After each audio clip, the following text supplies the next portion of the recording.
All right, today we're going to continue talking about exponential functions.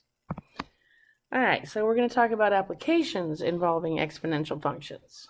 What you need to do is read the problem, decide what the variables represent, find the exponential function given for the problem, plug in the values given, and solve for the remaining value. All right, so in this problem, hold on, let me run and get my calculator again.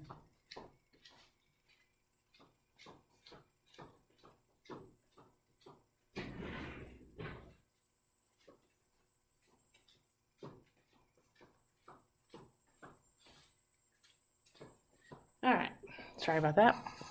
So it says, insatiable killer. That's the reputation the gray wolf acquired in the United States in the 19th and early 20th centuries.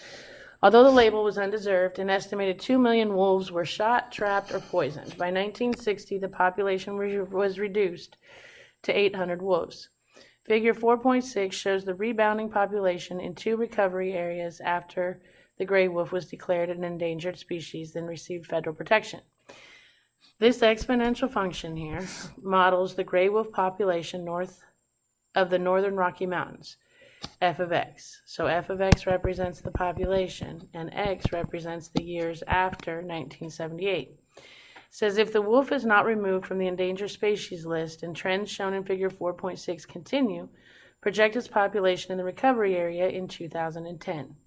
So what they're telling me is to replace x with not 2010. If you replace it with 2010, that's going to calculate the population 2010 years after 1978. So basically what we're trying to figure out is how much time has passed between 2010 and 1978. That will be the time that this population is growing from 1978. So the first thing we have to do is take 2010 minus 1978, which is a total of 32 years. So they're telling me to replace x with 32. So I have the value of the function, in other words, the population of the wolves, 32 years later will be 1.26 times e to the 0.247 times 32. And you just type this in the calculator.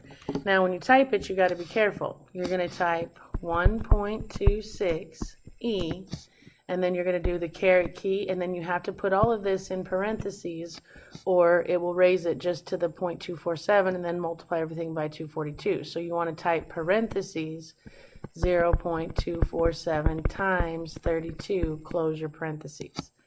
So if we type that, we get 1.26. To get the e, you hit second divide, and then caret parentheses 0.247 times 32. And I get the population after 32 years will be 3,412.197261, which if I round it to the nearest whole number, the nearest wolf, the population in 2010 of this wolf population should be approximately 3,412. Okay, so yeah, that's the projected population in 2010. It'd be interesting, we could probably Google and find out what the wolf population was in the northern Rocky Mountains in 2010 and see if our model was a good model or not. All right, so you try this one. Come back when you're ready.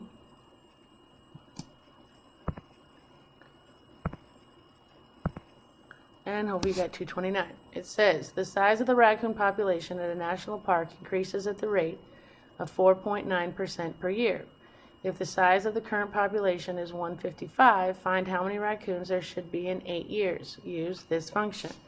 So it's saying the population of the raccoon follows this model. There's initially 155, okay, times e to the 0.049 times the amount of time that the population is growing for, which was 8 years. So again, when we type this in, we're going to type 155 e caret parentheses 0.049 times 8, close your parentheses. And if I type that in, caret, parentheses, 0.049 times 8, I get the population after 8 years is going to be 229.39034, blah, blah. If you round to the nearest whole number, the 3 won't bump it up, so it's 229. All right, try this one. Come back when you're ready.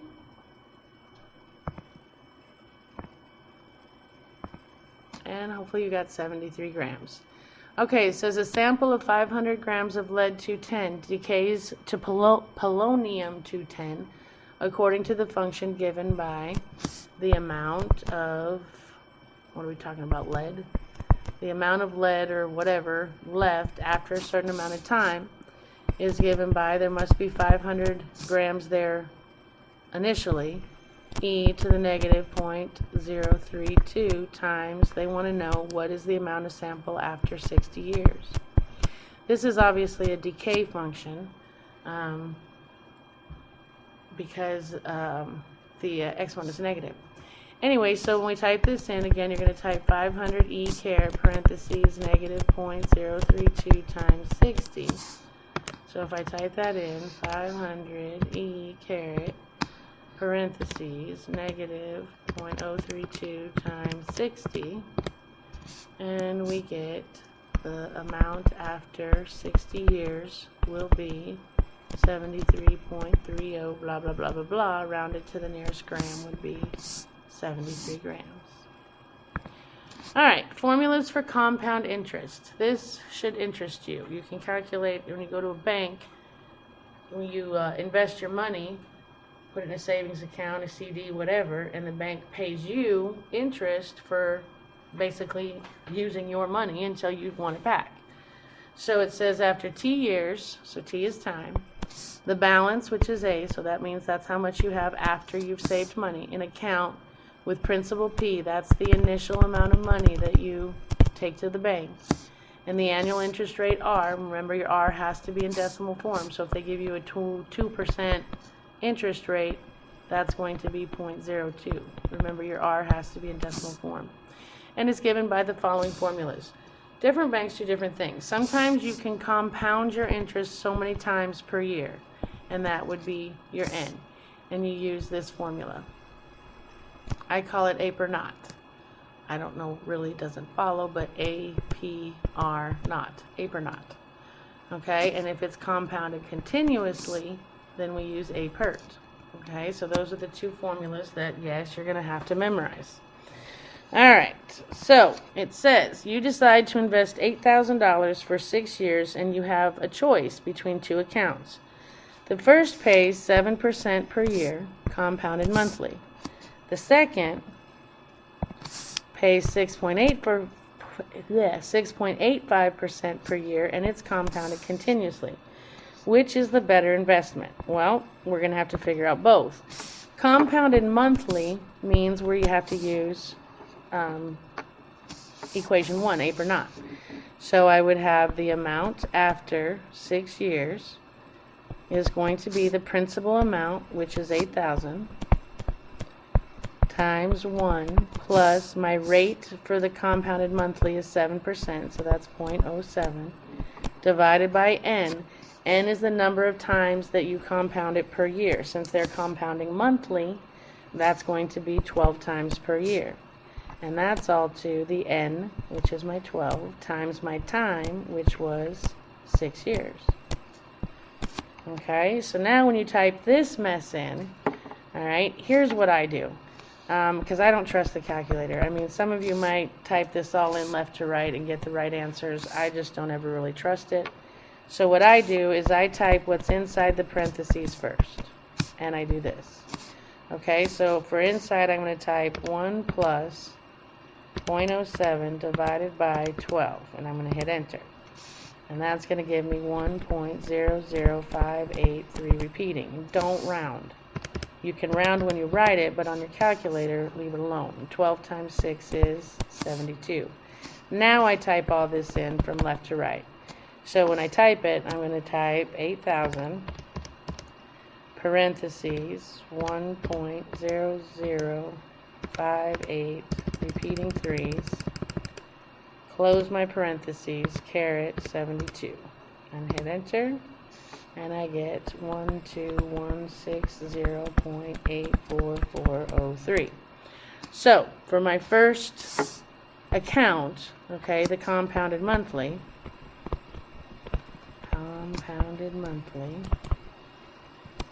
I will have $12,160.84 if I round to money after 6 years.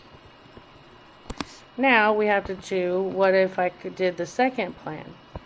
My second plan was compounding continuously, which means I need APRs. Okay, so the amount that I will have after my 6 years, I'm still using 8,000 for 6 years, but now I'm using this formula. So my initial amount, again, was 8,000. Here my base is E. My rate for this plan was 6.85, which is 0.0685 times my time, which is 6 years.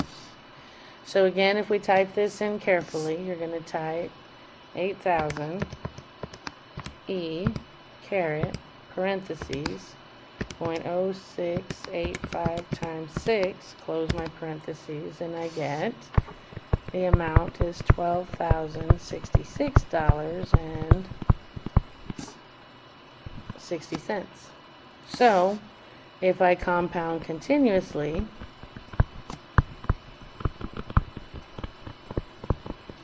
my amount will be $12,066.60 after 6 years. So obviously, which one is the better deal? Which one is the better plan for the amount of time we're going to invest? It would be compounding it monthly. Okay? Alright, so it says a sum of $10,000 is invested at an annual rate of 8%. Find the balance in the checking account after 5 years, subject to quarterly compounding and continuously compounding. Sorry, let's use different colors. Okay, so quarterly compounding. Quarterly compounding means that n is 4. And we have to use the compounding, the ape or not. If you're compounding so many times a year, that's ape or not. If you're compounding continuously, that's apert. Alright, so if I use my ape or not, the amount I will have after 5 years is going to be my principal amount, which is $10,000, times 1 plus, my rate is 8%, so 0.08 over 4 to the 4 times 5 years. So again, to type this one in, I'm going to type the inside first, and I'll do that. 4 times 5 is 20, so 1 plus 0.08 divided by 4 is 1.02.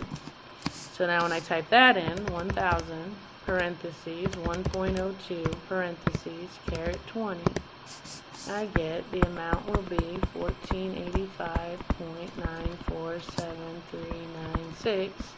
Round it to money, the 7 will bump up to 4, so the amount I'll have is $1,485.95 if I compound it quarterly at 8% for 5 years. If I do continuous compounding, right, for continuous compounding, we use apert. So the amount I'll have after 5 years is my investment, 10,000, times E to the rate, which is still 0.08, times my time, which is 5 years. So if I type that in, I have a 10,000 E caret parentheses 0.08 times 5, close the parentheses, and I get my amount will be 14918.24698. Round to money, and the amount I'll have is 14,918.25. Alright? 14,918. What did I do over here?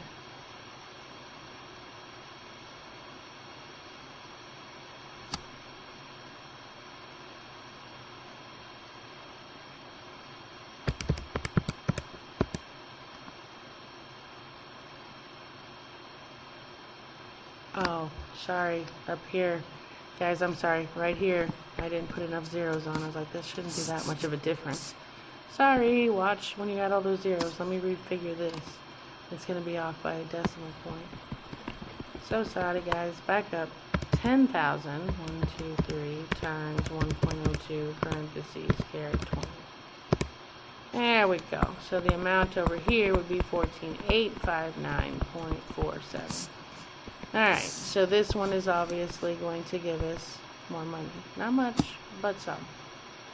Alright, if you wanted to find the difference, you'd subtract them. 14,918.25 minus 14,859. I'll make $58.78 more. This one's more by $58.78. Alright, so you try this one. Hit pause, come back when you're ready. And hopefully you got 3. Okay, so it says use the compound interest formula, A per naught and A per to solve. So you're going to have to choose which one you want. It says find the accumulated value of an investment of $2,000 at 8% compounded continuously, which means we're using A per. So I have the amount of money will be my principal amount, which is $2,000, times E, to my rate is 0.08, times my time is 4 years. So if I type that in, 2,000 E caret parentheses 0.08 times 4, and you get the amount of money will be 2754.255529. 2 places out, it's going to round it up to 26 cents. Alright, try this one. Come back when you're ready. And hopefully you decided that 5,000 invested at 5.5% compounded quarterly over 8 years yields the greater return. If not, let's look at why. Alright, it says suppose that you have 5,000 to invest. Which investment yields the greater return over 8 years? 5.4% compounded monthly, that's A per naught, or 5.5% compounded quarterly. Well, that's still A per naught. Okay, so let's do the red first. The amount will be my principal amount, which is 5,000, 1 plus my rate for the compounded monthly was 5.4%, so 0.054. Compounded monthly means 12 times a year, so that would be 12 times 8 years. Okay, so again, I'm going to type this in first. 1 plus 0.054 divided by 12 is 5,000 times 1.0045. Again, don't round. And 12 times 8 is the 96. Now we can type all that in. 5,000 parentheses 1.0045 parentheses caret 96. And I get that amount will be 7694.22 if I round to money. Okay, to find the compounded quarterly, again, I still use A per naught, but now, and my principal is still 5,000, 1 plus, but this rate for compounded quarterly is 5.5%, so 0.0055. Compounded quarterly would be 4 times a year, so that would be 4 times the 8 years. So if I type in 1 plus 0.055 divided by 4, I get A equals 5,000, 1.01375 to the 32nd. Type that in, 5,000 parentheses 1.01375 parentheses caret 32, and I get the amount will be 7740.30 cents. So the better deal is the 5.5% compounded quarterly. Alright, so to write an exponential function for a given graph, it says find A. Calculate f of 0, or just look at the graph. I promise you the y-intercept is the value of A. Then find b. Plug in a and any other ordered pair and solve for b. Plug in a and b and you've got your function.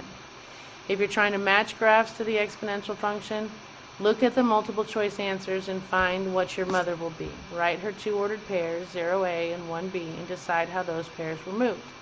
Add the transformations to the exponential function and you've got your graph. Alright, so it says find the equation of each exponential function whose graph is shown. So step 1, let's do this one first, says find a, which means calculate f of 0. And I would if I had an equation, but I'm writing an equation. The y-intercept is the value of a. So here's where it crosses the y-axis at. So in this case, my a is 1. So I found a. Then it says find b. You can plug in any other point and solve it for b. So if I use my generic equation here, and let's say that I plug in this point. Okay, you could use this point, you could use any point that you want. I'd use one that they give you. So if I use a is 1, x is 2, and y is 16, and I use this function, I'm going to change y, which is f of x, to 16, equals my a, which is 1, times my base I don't know, to the x, which is 2. So if I solve this for b, I don't really need to get rid of the 1. I mean, I could divide by 1, divide by 1. Because if that wasn't 1, you'd have to divide. That's 16 equals b squared. Square root, and b equals 4. Not plus or minus 4, because we're just taking the principal square root. So my base is 4. I'll give you a little hint. Exponential functions always pass through 0, 1, and 1b. So if you find the ordered pair that's got a positive 1 on it, that's going to be your b. Anyway, so now that a is 1 and b is 4, I can plug in a and b. My function for this exponential is f of x equals 1 times 4 to the x. Alright, so now if I do this one, I can tell I'm looking at my y-intercept, and my y-intercept is negative 1. So a equals negative 1. I'm going to pick any other ordered pair and plug it in to get my base. So if I plug in this one, let's say, alright, I would have f of x, oh, sorry, I'm using this would be my x and this would be my y. So I'm going to have negative e squared equals, negative e squared equals my a, which was negative 1, times my b, I don't know, to my x, which is squared.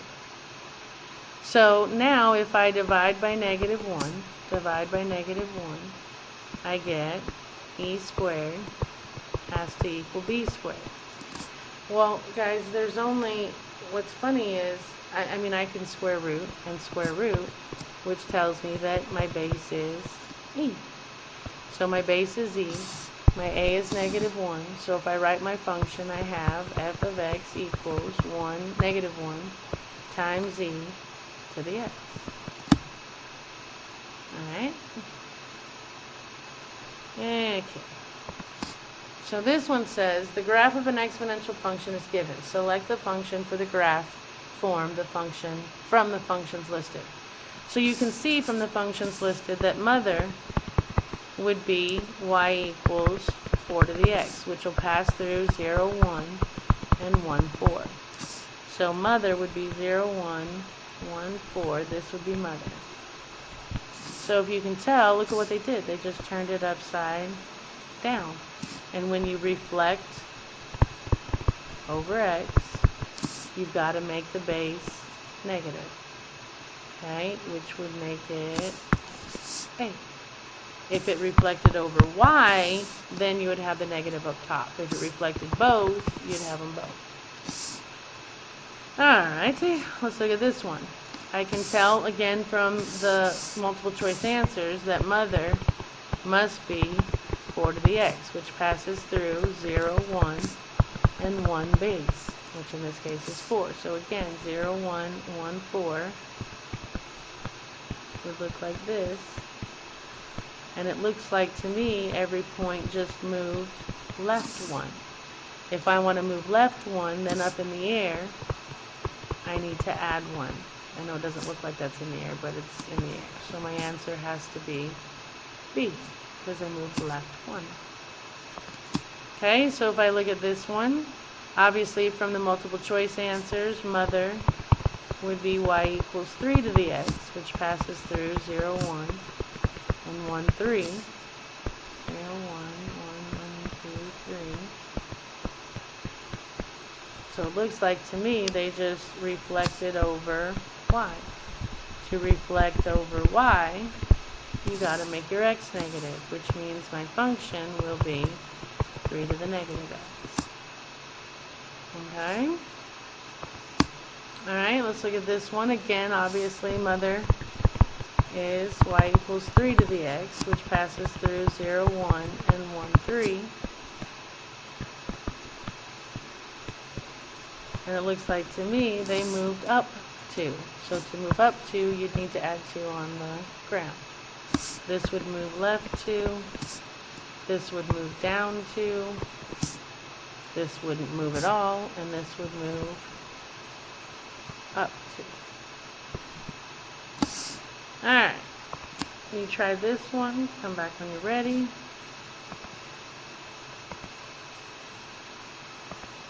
And hopefully you got 2 to the x. It looks like from my choices that mother is 2 to the x, which passes through 0, 1, and 1, 2. And this one passes right through it, which means that is my function. Alright, try this one. Come back when you're ready.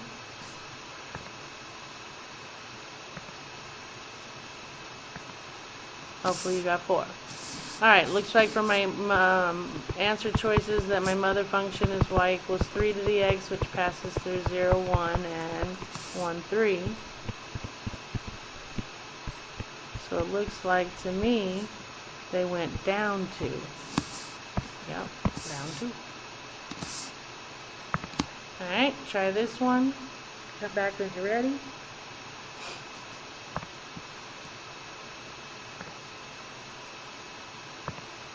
And hopefully you got 1. Looks like from my choices that mother function is 3 to the x, which passes through 0, 1, and 1, 3. Looks like this.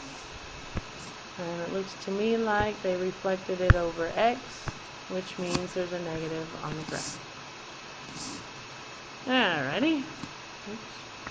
So, in application problems, how does the context of the problem relate the domain to the graph of the given function? Well, most of the time in application problems, your domain is limited